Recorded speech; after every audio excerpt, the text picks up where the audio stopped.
Here's the newest acquisition, the Bearcat. Yet another project. And if you're wondering why it's hanging in the air from the loader, well, because that's the best way to get it out of the back of the truck when you get a completely broken front end.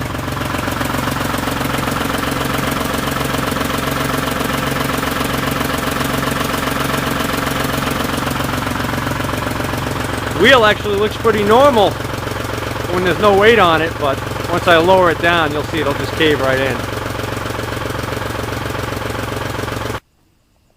Now we can get a better look at what I was talking about. The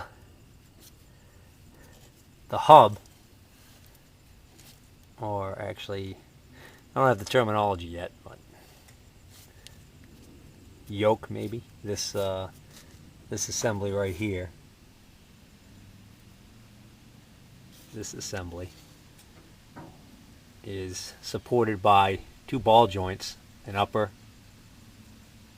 which attaches right here, and the lower, which used to attach right here. It's snapped right off.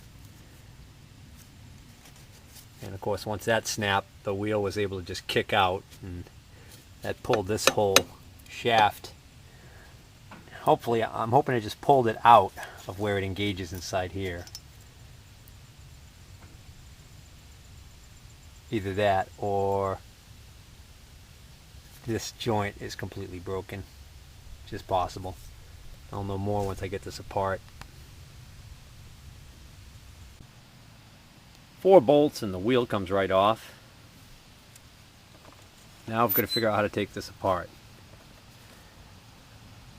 Well, I don't know a lot about these, but I've worked on some front suspensions on automobiles and trucks, so I guess I'm going to attack it in that fashion. I'm going to take the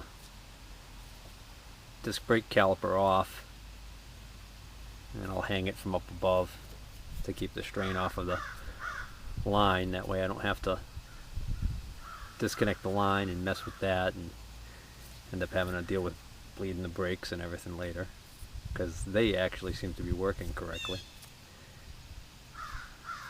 And then see, the disc is attached to the hub, so after I take that off, I guess we'll take the hub off.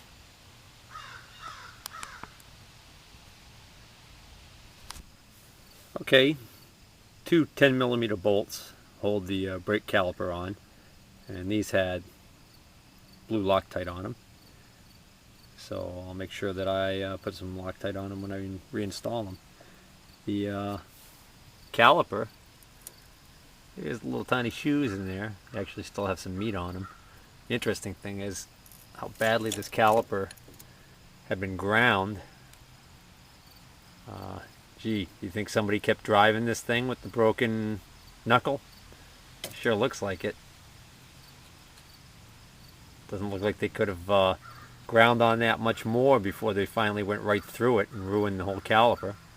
So, glad I'm working on it now.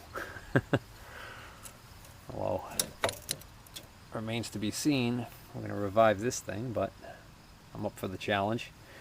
Alright, so now I also there's a couple of 14mm bolts in the U-joints, ball joints I should say, one here and one down here. I took both of those out while I had the socket on there, and just looking at those, the upper one, the threads look pretty decent. It's kind of hard to see with this video, but the lower one, the threads all the way on the end here are really mashed down. Okay, I've jumped ahead a step here. Out of curiosity, I just wanted to see if these were just like regular ball joints, and they are. They basically just slide in once you take those bolts out, those bolts act to retain them, and then you there's a fork-shaped tool that you can get. I think it's called like a ball joint separator or a tie rod separator, and you basically stick the forks in there and pound on it with a hammer, and it pops this apart. But these actually, I was able to just stick a large screwdriver in there and tap them, and they slid out pretty easily. I guess that's a testament to the fact that they're so small. And anyways, the lower one is here, the upper one's here. And then on a car, usually these are press fit into the arm here, and sometimes I've been in situations where we've taken this arm off and put it in a press to get these out, but these I can actually jiggle them. So it looks like just a matter of removing this snap ring, and the upper ball joint will pop out, and the lower one is the same way.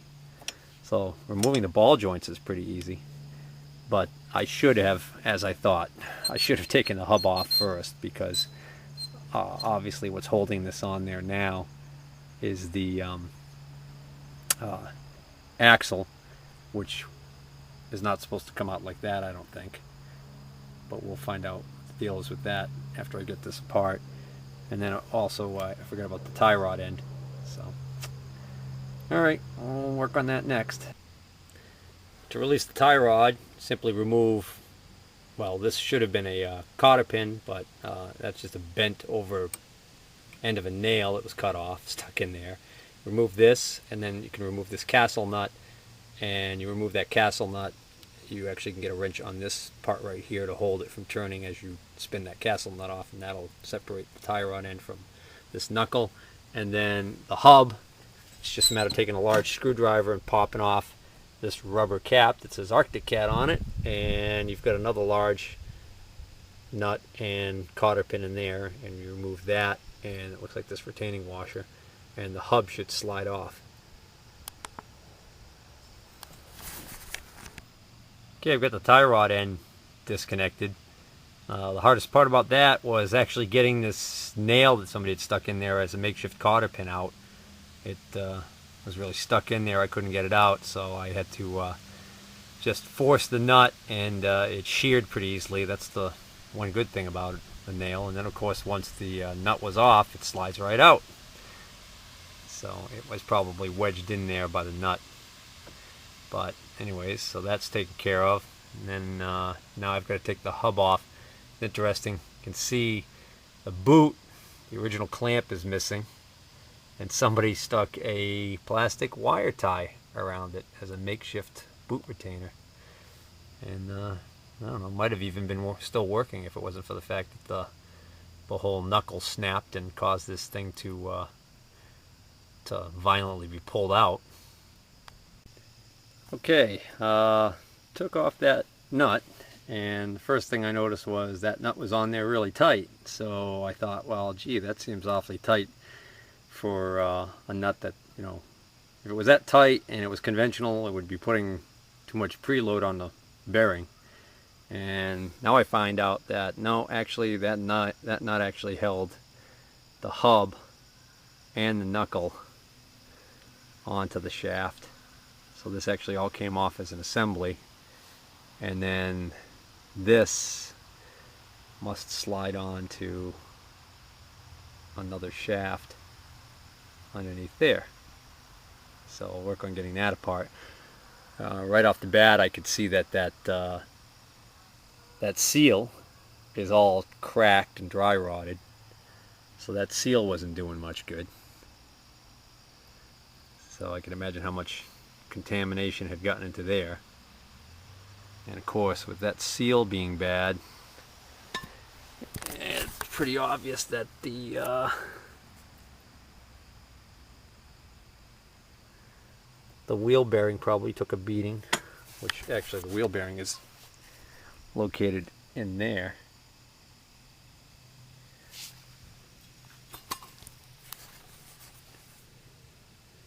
And then there's this CV joint here. And then the big mystery, of course, is why is this shaft pulled out? now that I have this all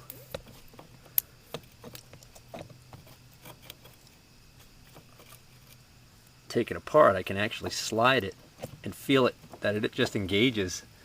It's probably a spline shaft on the end there, and that just engages a splined shaft that goes into the front differential, or front bevel gear assembly, as Arctic Cat calls them. So, I'm not entirely convinced that this is necessarily bad. Might just need new boots and grease them up. That'd be nice. Okay, so the hub is just a light press fit into the bearing, and this is the outboard side of the knuckle, and so there's the bearings right there. There's actually a metal wire clip that looks like it snaps in there, and I guess that's what retains the bearing. That probably a press fit. So just knock it out from the back side after you take the clip out. So changing the wheel bearing doesn't seem like a big job. And I'm probably going to replace this one because I did notice some play in the bearing. This goop that I see right there is kind of a mystery. And there's also another dust seal to protect that bearing.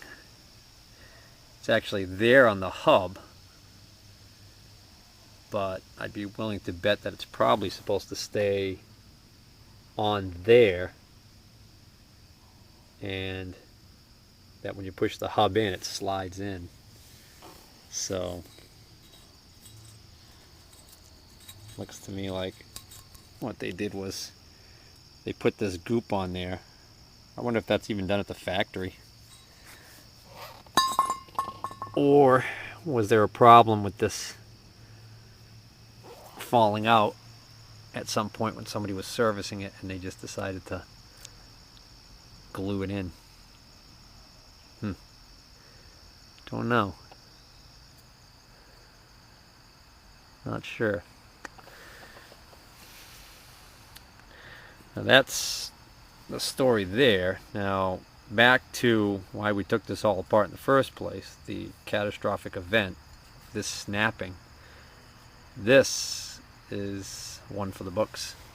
If I can hold this with my feet so I can grab this other broken piece off the ground. It's pretty evident where the break was, so if I line that up, it's clear that there's very little meat. It's a very weak spot on the hub, and what I haven't been able to determine is right here where my thumb is, there's a lot of metal that was machined out, and I don't know why. The metal was clearly machined out. I mean, I'm sure that was factory, and even some of the metal here was machined.